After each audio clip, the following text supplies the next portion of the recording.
L'avvio dell'operazione Orione risale al novembre del 2011, quando gli agenti della sezione antidroga della squadra mobile di Nuoro sorpresero Cosimo Forma nei pressi del Monte Gonare a Orani. L'uomo si era appena liberato di un involucro contenente 260 grammi di cocaina.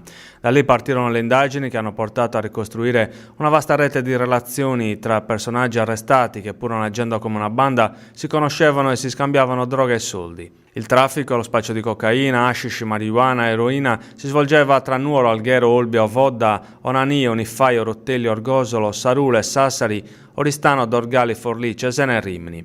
Forma era affiancato dalla moglie Giulia Pireda, che teneva i conti e lo spronava a incassare i crediti nei confronti degli spacciatori. In un'occasione gli suggerì di far pressione su un debitore con un attentato. Gli arrestati non erano consumatori, ma si dedicavano al traffico di stupefacenti per far soldi. L'indagine è stata complessa e ha comportato pedinamenti e attività tecniche di sorveglianza.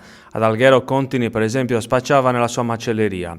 Il gruppo sassarese non esitava a progettare colpi contro gioiellerie e centri commerciali, rapine ad anziani per finanziarsi. Uno dei colpi fallito prevedeva una rapina a un anziano di Nulvi.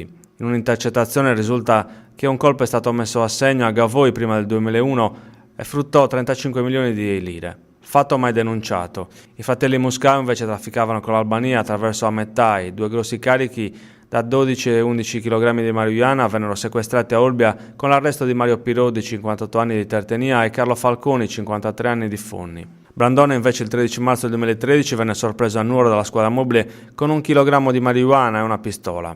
La polizia ha scoperto acquisti e cessioni stupefacenti per centinaia di chilogrammi, con guadagni superiori ai 500.000 euro. Quanto al prezzo al dettaglio, la cocaina veniva venduta a 90 euro al grammo, l'eroina a 27, l'hashish a 10 e la marijuana a 3,5 euro.